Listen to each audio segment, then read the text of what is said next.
From there, we move on to Toronto for 3 races, including the International Pro Sprint. From Toronto, it's off to Montreal and La Classique Cycliste. Then we head to Ottawa for the Capital Challenge. And finally, the series ends in Vancouver and the Gastown Grand Prix.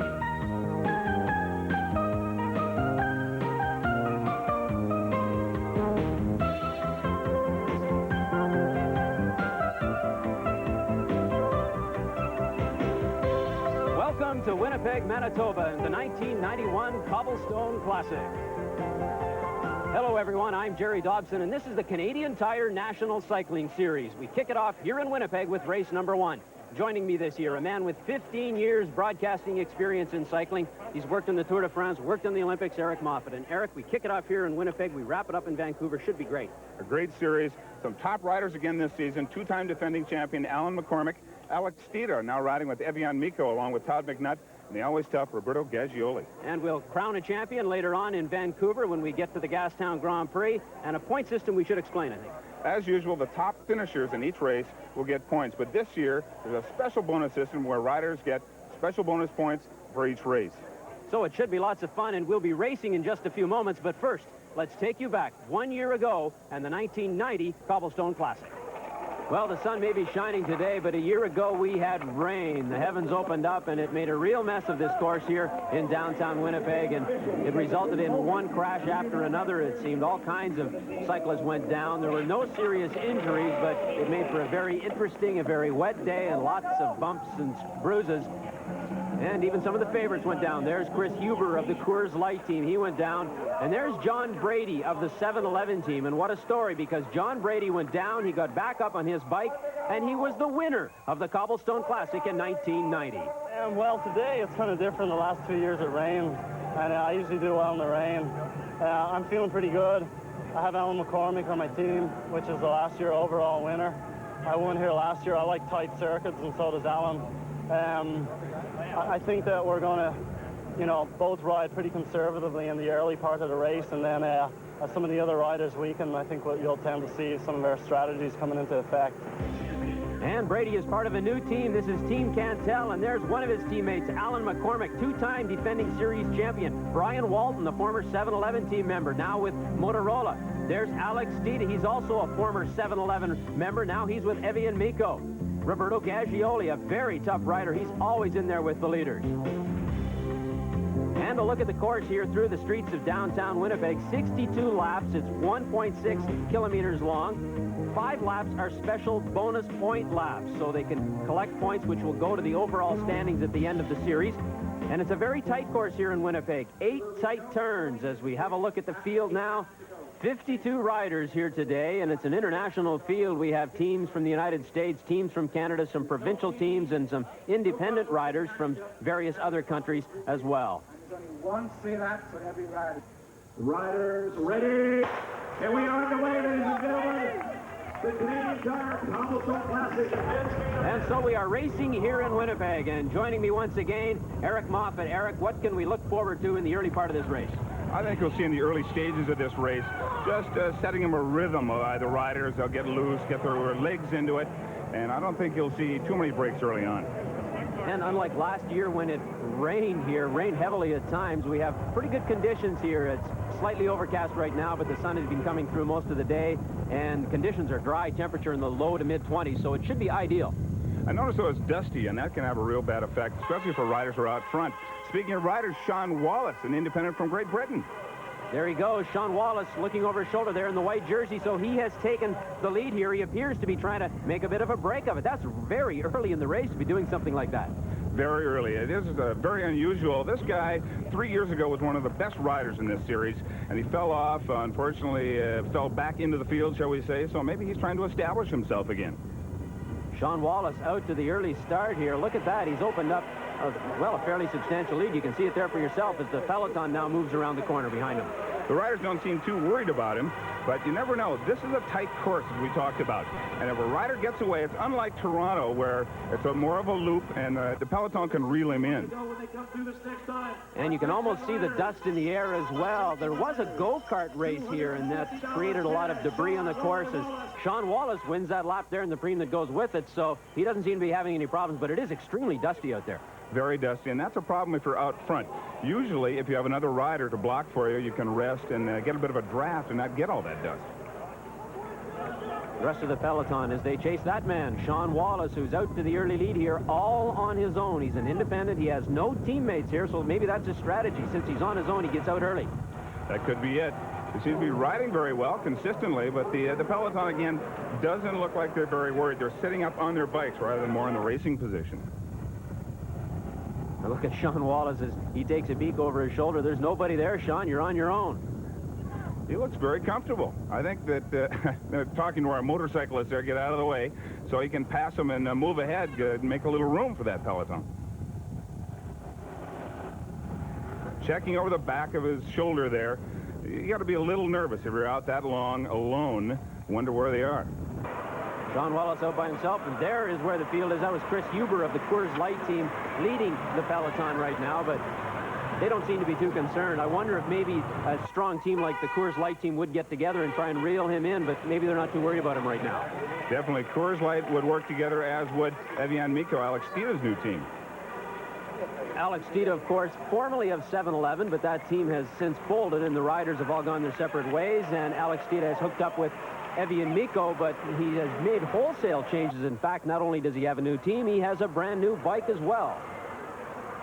This is the LSOP soft ride suspension system. What it is a carbon fiber beam that the seat is mounted on that allows the rider to ride more comfortably. It's made out of two layers here, carbon fiber layers, molded together with a polylaminate shear layer. As the beam is flexed, the two layers shear against each other, thereby creating the suspension. Allows the rider to ride more comfortably.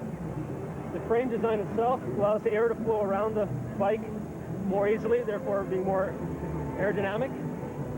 The smaller frame design allows the bike to be stiffer and more responsive. I'm having a lot of fun riding it, and hopefully more guys will too in the future. Alex Steeda and the rest of the field has 55 laps to go here, and this is a point Preem. This is 2 points to the winner of this lap in the overall series, and it looks as though Sean Wallace. And 2 points. Cash usually for Preems, but the points, of course, as you said, very important in the overall title. So Sean Wallace picks up a couple of points, could become very important somewhere down the road in this series. The peloton stretching out perhaps just a little bit there now. Still don't look too worried, but Sean Wallace is looking very strong out front. Sean Wallace, an independent rider. He has no team support, so that may hamper him in the latter stages of this race, and perhaps that's why he's out here on his own right now. Small breakaway, maybe when someone's trying to drag the peloton back up to Wallace. He's got to be getting just a little tired by now. That, I believe, was number 94, Warren McDonald, leading the peloton just a little bit. And you can see that maybe they've closed the gap a little bit on Sean Wallace now. They sure have. It's got to be under 10 seconds now. You saw him look over his shoulder, head down. He looks a little tired. Just cruising around, hoping to stay in front of that peloton. But I think that at some point, a rider believes that he's going to be caught, and you'll see the peloton come around the corner very soon now. That has to be discouraging. If indeed Wallace went out there thinking he could win the race this early, it has to be discouraging to see them narrow that gap now. On the other hand, perhaps he went out there just to pick up a little cash, pick up the points, and hope for the best. Like he said, he's not sponsored. He came all the way from England, so maybe he's going to pick up a sponsor after this good showing.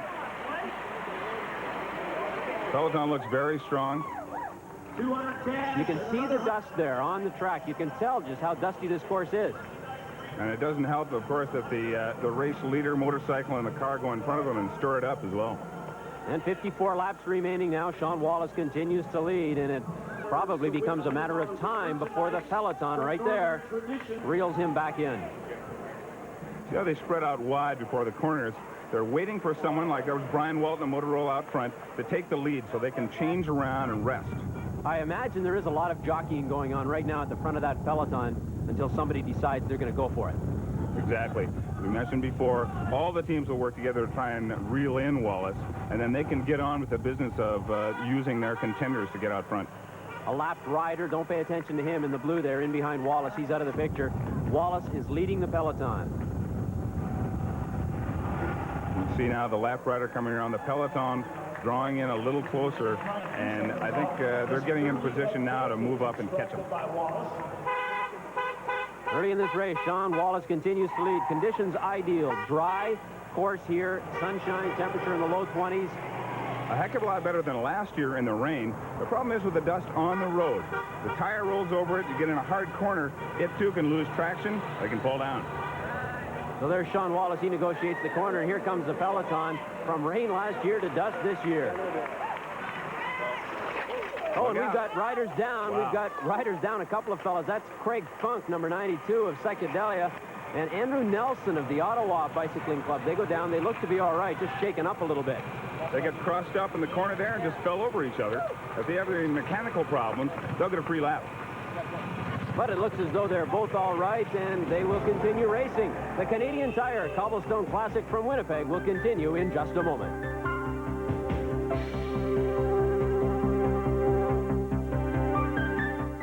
Canadian Tire National Cycling Series is brought to you in part by CCM, quality at the best possible price.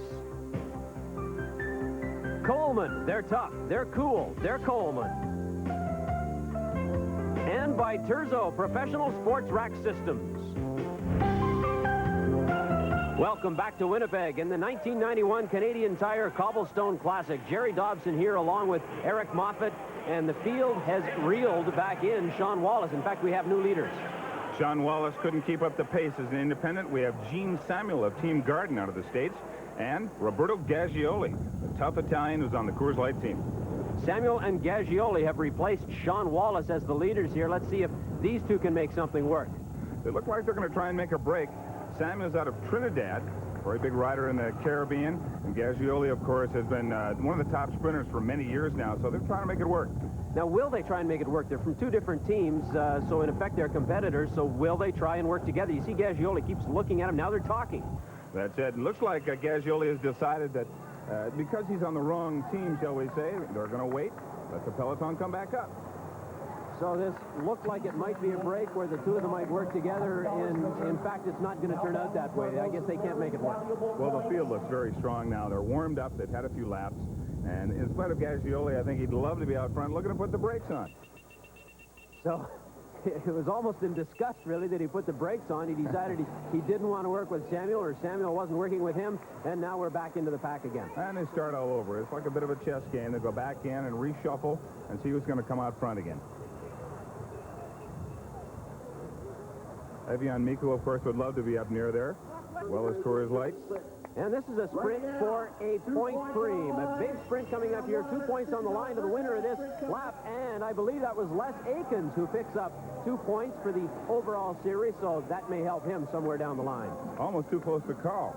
Aikens of the Cheetah Racing team out of Abbotsford, BC. And staying out front. Having a look now as he looks back, he's looking for some of his teammates. All he sees are the main contenders, Evian Miko and Coors Light. Coors Light team from the United States, always extremely strong. They have not been a factor in this race yet. There goes Alex Stida of Team Evian Miko in the pink jersey. So Stida is trying to make a go of it. And that radically new bike he talked about a little earlier. And right behind him, Thomas Craven of the Team Cantel. And behind him, Todd McNutt, his teammate. So they'll hope to try and link up and start to pull away.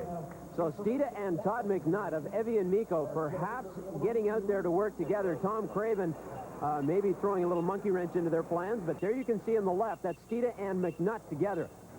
Of course, Alan McCormick of Team Cantel is the one who wants to be out there. Maybe Craven's trying to hold Evian Miko back.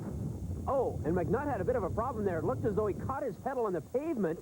So, and yeah, there Stida looks back at him. He waves Stida on, so McNutt has got a problem. He has slowed right down there. He'll have to go into the pits for repairs. No big break for Evian Miko. Stida will fall back into the group while McNutt is in the pits. So how quickly it can change. We had two Evian Nico players out front there, Steeda and McNutt. Now Steeda's by himself, and Cantel has two guys up front there. That is Tom Craven leading, Steeda in behind. And in behind Steeda, that's Alan McCormick. So maybe the Cantel team can get something together. Todd McNutt in the pits to have his pedal looked at, and he'll get a free lap. So while McNutt gets his pedal repaired, we go back to the leaders. There's Steeda, and in behind him is Craven and McCormick. A bit of a cat-and-mouse game here, and somebody goes into the lead. That's Brian Walton of Motorola has jumped in front. Walton of North Vancouver, BC, the only Motorola rider here today. And he's making a go of it right now. You can see the peloton in behind. They look, well, I won't say frantic, but they look like they're a little bit concerned as Walton has really opened it up here. This guy is a serious contender. Just finished a strong European spring, and so they're going to be nervous. They're going to start to pick up the pace. Brian Walton, a very strong rider. Look at him upright on his bike. He looks to be well in control of what's going on here, and there's the peloton. His lead is not that large right now, and he is on his own, so we'll have to see what unfolds here. Of course, Sean Wallace had a problem earlier in the race getting out on his own, but Walton, miles ahead of Wallace as far as experience. He's a very experienced time trialer, so he knows how to ride by himself. Brian Walton out on his own now. He's the only member, as we said, of Team Motorola here. And he's $100 richer. He picks up the Freem there as we are down to 47 laps remaining. Brian Walton of North Vancouver, BC, out on his own now as the peloton will have to try and chase him down. And there's McNutt. I guess he's ready to get back in the race. Had that pedal changed, had a little bit of a repair. Now he's back in the race. He's got to work with Steeda, try and reel in Brian Walton. And how things might have changed had McNutt not had that problem. He and Steeda looked like they were maybe ready to do something, but that all fell apart, and now it's Brian Walton out on his own. That's bike racing, as they say, and Walton just passing up some of the slower riders. He seems to be establishing himself a lot better now. So Brian Walton starting to lap the field here. Still early in the race, and Walton is lapping riders. On the 15th lap, you're not going to see too many riders go off on their own. But as I said, he's used to being by himself as a time trialer, so he doesn't need that extra rider to sort of draft him and let him rest. He looks so confident on his seat. He looks like he's in complete control, a very stylish rider. He's very strong. You can see by the way he's consistent in his pedal work, and he's got his body low. He looks like he could hold out for a while. A fine sunny day here in the Exchange District of Winnipeg, downtown Winnipeg. This is the Cobblestone Classic, and Brian Walton is in control, but it's still early in this race. And so the Canadian Tire Cobblestone Classic will continue in just a moment.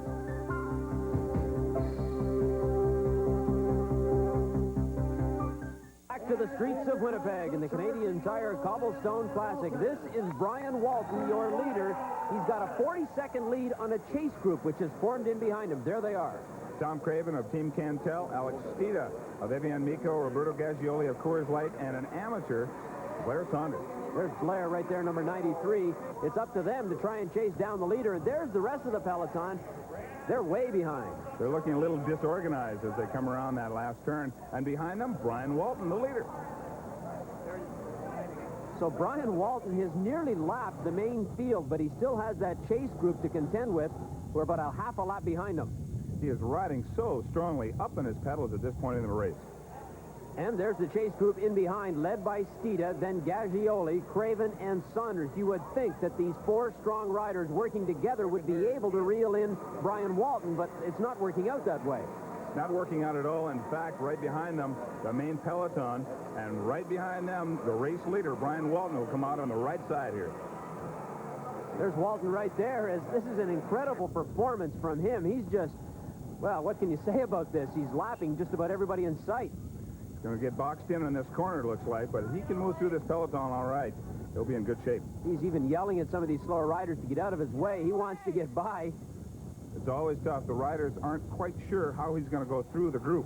Now, this could even be more dangerous for him. I mean, he was riding out on his own for so long. No problems there, but he doesn't want to get boxed in and risk the chance of getting knocked over. Well, it's usually a courtesy where the riders in the peloton will let the leader come through. But a lot of young amateur riders, inexperienced, may not know exactly what's going on. Les Aikens of the Cheater Racing team out front now from Abbotsford, BC, but they're going to try and catch the chase group with Walton right inside the peloton. Well, they certainly have their work cut out for them if they hope to catch that chase group, because they're having enough trouble just trying to keep ahead of Brian Walton, who's working his way through that peloton. Here comes the chase group now with Steeda out front. Their only chance is to continue to work well together. I don't think they know that Walton's right behind him in the peloton. That could be a possibility. They know the peloton is in behind him, but they probably don't know that Walton has actually caught the peloton, and he's in the middle there somewhere. He's lapped almost half the field now, looking very strong. And there's that chase group, everybody taking their turn. There's Gaggioli in front right there, Craven, then Steeda, then Saunders. Gaggioli looks very strong. But it's amazing that these four working together have not been able to do anything significantly here. And there's Brian Walton continuing to work his way up through the peloton. Very consistent. That's what's going to stand him in good stead, I think, through this whole race. Boy, it's an amazing performance from Brian Walton. From the Motorola team, he's the only member of that team, so he's out here on his own, and he's just left everybody in his way. He's had a very solid spring. Last year, he had a lot of injuries on mononucleosis, but this year, done very well, and he looks really, really strong. Down to 29 laps remaining. Brian Walton in what appears to be total control of this race as he has lapped just about everybody. There's the four riders he hasn't lapped yet. That's the chase group led by Alex Steeda. They're still working hard. Now you see Steeda pulling back, letting Gaggioli take the lead. This is the only way that they can try and get back in this race. Brian Walton still looking very strong, even though there's only one rider for Motorola. Brian Walton continuing to work his way up through the peloton, which is really spread out. It's really not a peloton anymore. It's broken up. And Walton continues to move along. He's on his own right now, sort of in between here. The gang of four in the chase group now got to be wondering where Walton is, and the fact they're riding for second, third, and fourth. Well, it must be a strange feeling for them. They have no idea where Walton disappeared to. He's never in their sights ahead, and they likely don't realize how close he is in behind. Now, Walton knows, though, and he's going to use the peloton to close the gap and hopefully lap them. What an incredible story that would be if he lapped that chase group as well and lapped everybody in the entire field.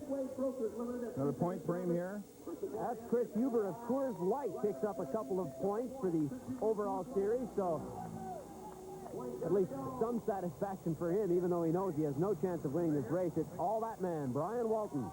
And you have to wonder what his strategy is for this race. It's a good course to break away on. It's a little windy today. I'm going to try and be a little aggressive, but I'm by myself here, so I'm going to have to be a little cagey as well. We are down to 24 laps remaining here in the Canadian Tire Cobblestone Classic. Brian Walton has lapped the peloton as he comes through the start-finish line. What a performance by him. No doubt about it. The rider's getting tired, so they're lining up behind Walton, trying to draft him and rest. So Brian Walton has lapped the peloton, and his lead over that chase group of four is 1 minute and 5 seconds. So they're only about 20 to 30 seconds ahead of him on the course, but behind him in reality. So he has really opened up a tremendous lead. This is a total reversal. The leader of a race using the peloton to catch the chase group. Brian Walton lapping the field here at the Canadian Tire Cobblestone Classic. What a race for him. It's really a race for second place now, and one of the four members of that chase group, whether they realize it or not, that's all that's left for them. Walton conducting a great clinic for these amateur riders in the main peloton as he's drawing closer to that chase group. And there is the chase group as they come through the start-finish line. That's led by Thomas Craven this time, Steeda in behind, then Gaggioli, and then Saunders. But in behind them, you should be able to see Brian Walton coming in there very shortly, as he's only about 20 seconds to 30 seconds behind them. In reality, nearly a full lap ahead of them. The chase group still looks strong, but here comes Walton. Brian Walton leading the peloton. Up on his pedals and cranking.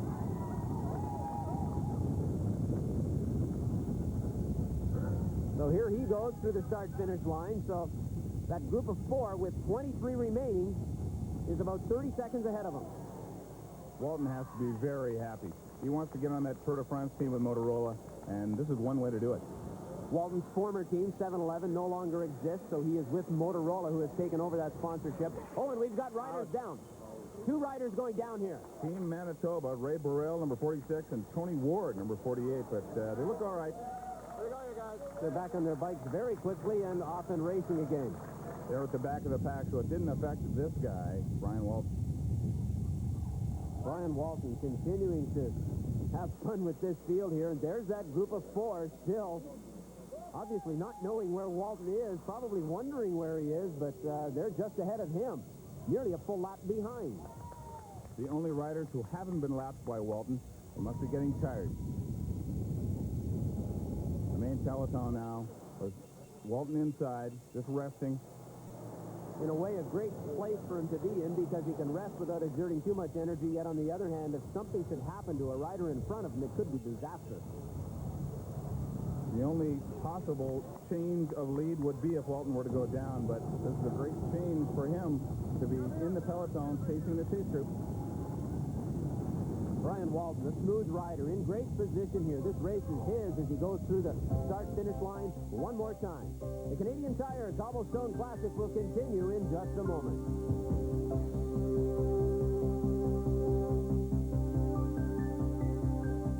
Winnipeg, the Canadian Tire Cobblestone Classic. Brian Walton continues to lead. 19 laps to go. He is way out in front. In fact, he has lapped nearly the entire field.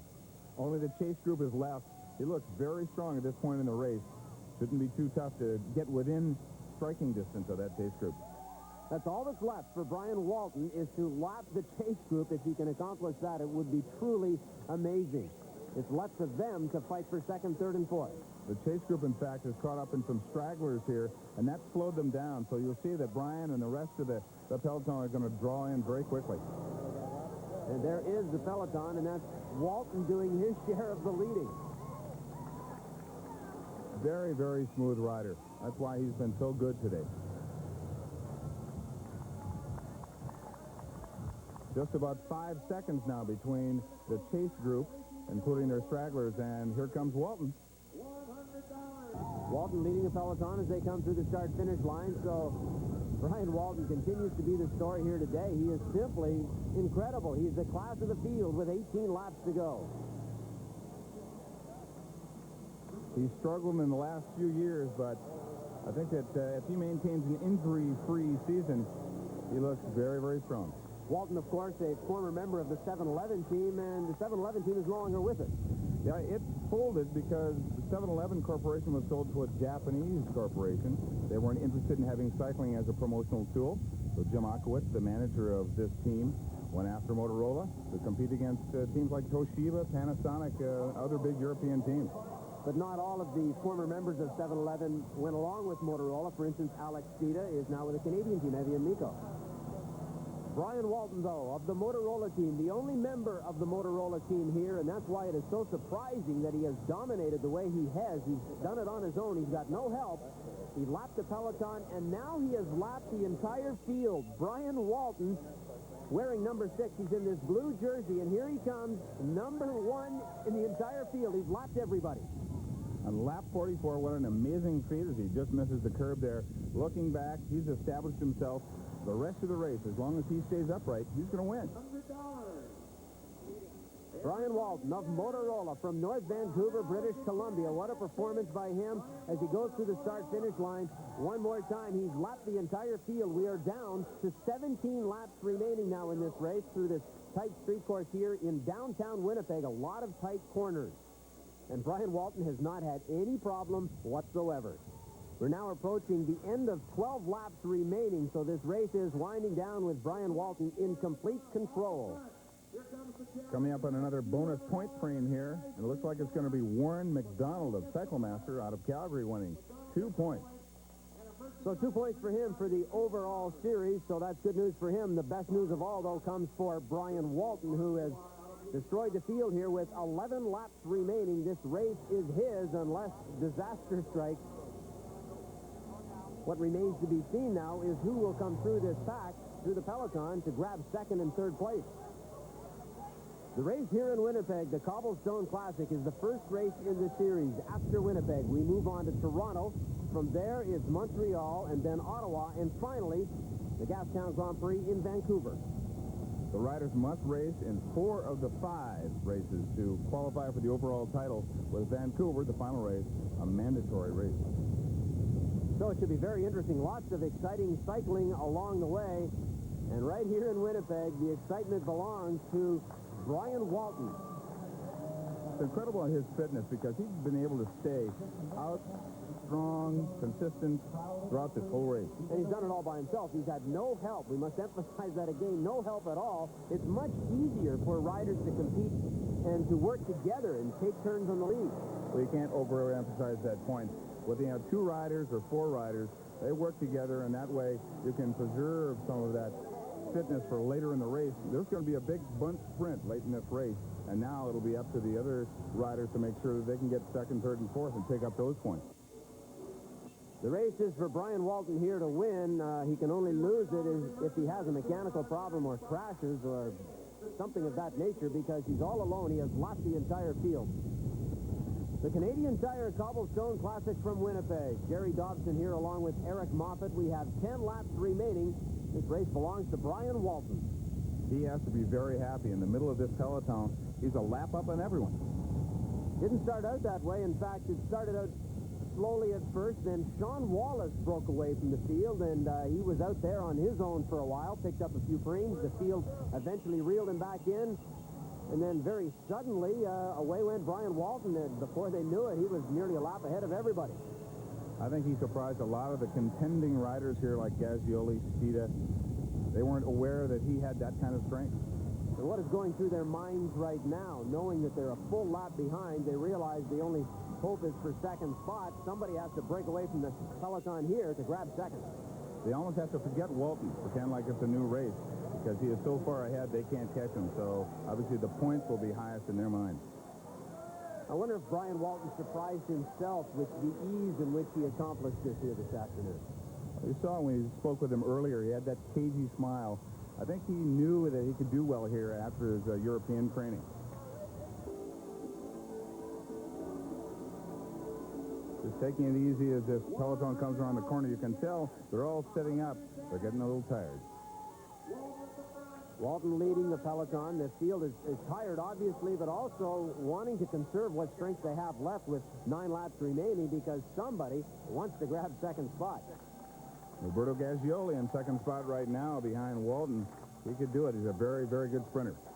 Roberto Gagioli was in that breakaway group, or that chase group, rather, that was trying to bring back Walton unsuccessfully. So there's Gagioli right now, tucked in behind Brian Walton.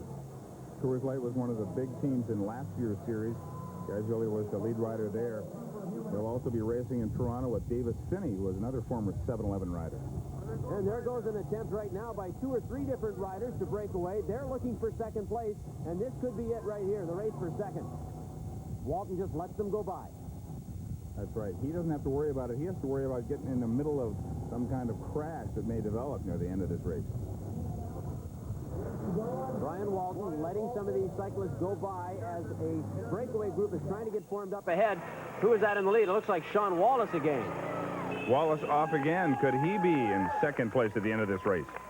So an interesting story developing here. Sean Wallace, who jumped out early, grabbed some frames and stayed out for a few laps well ahead of the field, was eventually reeled back in. Now he goes again. This time, he's going for 2nd place because of Brian Walton's accomplishment here, lapping the entire peloton. Well, another surprise is Wallace was not a contender going into this race. People like Stita, McNutt, Gagioli should be up there. Brian Walton, there you see him go by, number 6, wearing the royal blue jersey. We're down to 8 laps remaining. Walton, number 6 there, just sitting in the middle, resting. He has no need to do anything, but he is in total control of this race. Meanwhile, there's the leader of the peloton. That's Todd McNutt of Evian Miko. Alex Stita's teammate is trying to catch Sean Wallace, who's way out in front now. You see him there going for 2nd place. Good story there with Sean Wallace leading for the early part of the race, and then he sort of falls back into the peloton. We lost track of him for a while, and now he's up there again, and he could hang on for 2nd spot. Oh, and we've got more cyclists down. A couple more riders down. That looked like it hurt. That's Jason Crookham and Michael Pavek. The Canadian Tire Cobblestone Classic will continue from Winnipeg in just a moment. Winnipeg, the Canadian Tire Cobblestone Classic. Jerry Dobson here along with Eric Moffat. We are down to 5 laps to go, and this is a 2-point cream lap, and those 2 points were just picked up by Brian McDonough, so good news for him, but the best news of all is for Brian Walton right there, the leader. He has lapped the entire field. Just resting at this stage in the race. 2 riders behind them who really need second place, Todd McNutt, Alex Stita, Evian Miko. They're wearing the pink jerseys right in behind Brian Walton, but Walton is, I wonder what's going through his mind right now. He must be so comfortable, so relaxed at this point. Well, it's got to mean a lot to him because of the kind of spring he's had. He wants to get on the Tour de France. This is a good example of how he wants to race. So now I guess for the rest of the cyclists, they're wondering about setting up for 2nd, 3rd, and 4th positions here and how that's going to shake down. Evian Miko out front there with Stephen McNutt are going to try and set up the finish here for the bunch sprint. You saw Team Cantel. They're right behind in the silver jerseys. And don't forget that Coors Light team. Coors Light always strong. Gaggioli is the man that they'll be working for as the lead rider. The other 3 riders will hopefully get out front there. Now you see Thomas Craven is out front trying to drag his Team Cantel team. Thomas Craven leading. Alex Stita right in behind him. Now look at Tom Craven there as he wants to get his team in position for 2nd place. It looks like a 3-way battle for 2nd between Team Cantel, Evian Miko, and Coors Light. One rider from one of those teams will likely grab 2nd place. There's where the chess game begins. They're stringing it out over these backstretch turns. Now you'll see these teams start to set up for the potential bunch sprint at the end. And there's Brian Walton, meanwhile, just biding his time. Just a cruise to the finish line for him over these last few laps. Is Alex Stita making a little move? He's hoping to pull up his Evian Miko team. He would dearly love to get 2nd place and establish himself in this series. Riding on that new revolutionary style bike of his. And he's hanging in tough right now.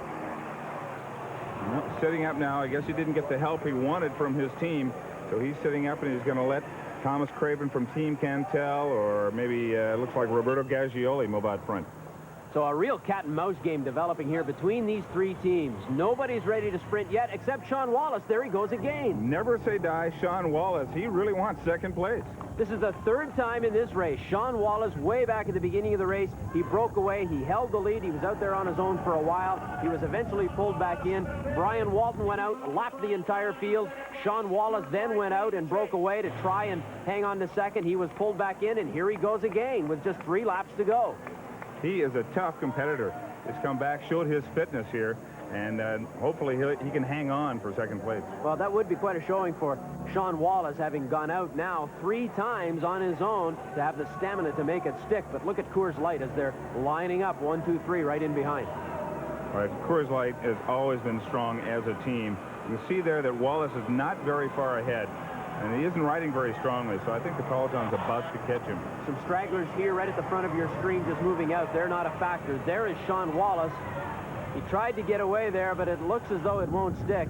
Coors Light team is pretty strong right now.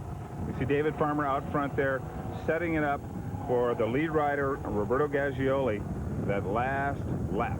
And there they just pulled Wallace back in. In fact, he's fading right out of the picture there. The Coors Light team, all 3 of them have gone by. The 3 breaks, I think, was too much for Sean Wallace. He faded back in the pack. But look at the strength of Coors Light out front, blocking Team Cantel and Evian Miko. So, in fact, there are 4 Coors Light riders in front now, and then Team Cantel in the gray jerseys, and then Evian Miko in the pink ones. So, Roberto Gaggioli, their sprinter, we call him. So, I guess they're trying to set it up for him. The big workers like Chris Huber and David Farmer will work to get him out front right at the end, and at the same time block all the other contending riders behind them.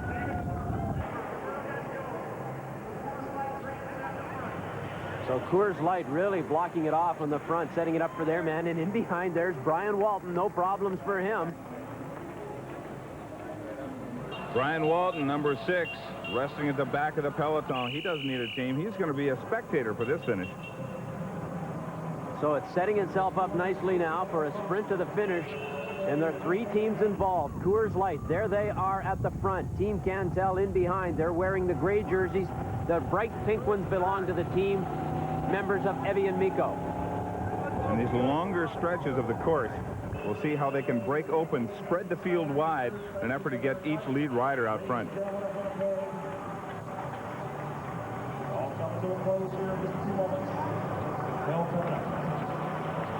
We're approaching the end of 2 laps remaining, which means we'll soon be on our final lap.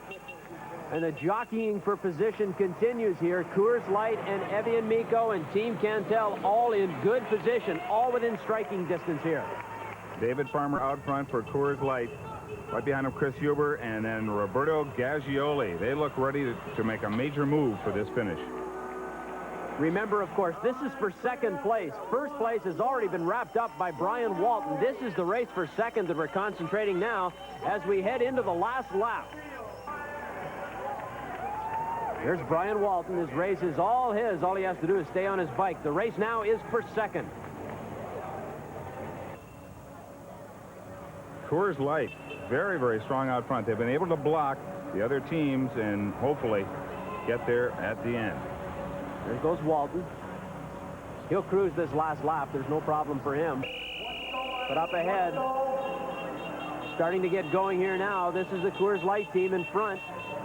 Everybody up in their pedals. They're trying to establish a speed level to go along with the fact that they're out front. Whoa, and Steeda is down, along with Tom Craven, looks like, of Team Cantel. Oh, there goes the chances of Cantel and Evian Miko. That is Evian Miko. That is Tom Craven on his back, so he's in some difficulty. Steeda went down as well.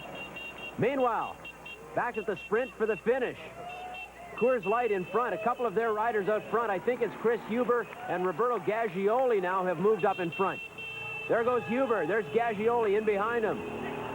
Oh, they're in a great position now. The other 2 lead riders of the 2 top teams are down. All they have to do is sprint. So it's a sprint to the finish for Huber and Gaggioli, and they can sprint against each other. It is Gaggioli. Wow. Roberto Gaggioli grabs second. Huber is third. Meanwhile, here's the carnage resulting from that crash a little earlier. Thomas Craven still on his back. Steeda is up, but Craven is still down. But meanwhile, here comes Brian Walton cruising through the finish line. What a satisfying day for him. Great race. No problem for Brian Walton. Get some congratulations there. He led this race from the 15th lap on, and he never looked back. Brian Walton, the winner, 15 points in the overall standings. Roberto Gaggioli second. Chris Huber picks up third, but he's tied with Gaggioli because he picked up a 2-point preem. John Brady and Gene Samuel wrapping up the top 5.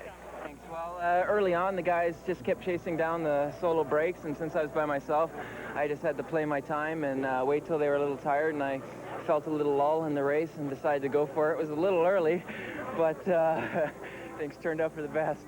Lap 15, definitely early. What was the feeling at that moment that you wanted to do it then? Like I said, I felt a lull in the race, and I've been training very hard, and time trialing is my specialty. I just came second in a time trial in Switzerland about 10 days ago, so I knew I was strong, and just decided to put my head down and go for it. Well, that's a great, great race. Congratulations. Thanks very much. Roberto Gaggioli, second place. Not too bad. Very strong considering Walton went out very early. Yeah, Brian, it's like another planet. He goes so fast, so we try chase. Poor guy, but we don't. So he's very strong today. You guys were in the main chase group for a long time with Steeda and some of the others. What were your tactics trying to do? Oh, we try chase. We work together, but he's so strong and we can do it. Congratulations. Thanks. So the awards presentation now with Jeff Rowe. The gold medal, the plaque, the series leader's jersey. Winner's jersey first. For the Canadian Tire Cobblestone Classic, Jim O'Brien, our race director, an outstanding job once again, Jim. Congratulations. Thanks very much. And now, here comes the fun part. It's time for a little champagne. A word to the wise. Here it comes. The champagne celebration. Brian Walton ahead of Roberto Gaggioli and Chris Huber. So a long wait for Brian Walton, but it was worth it. The Canadian Tire Cobblestone Classic continues in just a moment. Tire National Cycling Series. Well, Eric, what can you say? Brian Walton dominating this race rather than just winning it. A tremendous performance. A big surprise. Brian Walton, of course, riding a lot in Europe this year for Motorola. Coming back here for a warm-up criterium. He did very well, pulled away early, lap 15. So it has to be a sign of things to come for him, I guess. It will. He's going to try and compete in the Tour de France this year with Motorola, but right now, a great champion, overall leader. Okay, so Brian Walton wins the Cobblestone Classic here in Winnipeg, the first event in this series. And what a great day it was for Brian Walton and Team Motorola. Checking the individual standings for you now. Brian Walton wins the race, so he's in first place. Roberto Gaggioli second. Chris Huber ties Gaggioli because he picked up that 2-point preem. John Brady and Gene Samuel round out the top 5 here today. And a look at the overall team standings now. Coors Light, a very strong team, in first place overall with 25 points. Motorola, thanks to Brian Walton, is second with 15. Team Cantel actually tied for second with Motorola, then Team Confusion and Evian Miko. And our next stop in the Canadian Tire National Cycling Series will be from Toronto and Queen's Park. Last year, it was Damon Jones winning the men's Coleman Miss It Out criterium. A great sprint to the finish line for him. And Denise Kelly will be back to defend her title in the Spalding criterium for women. And so for Eric Moffat, this is Jerry Dobson saying so long from Winnipeg.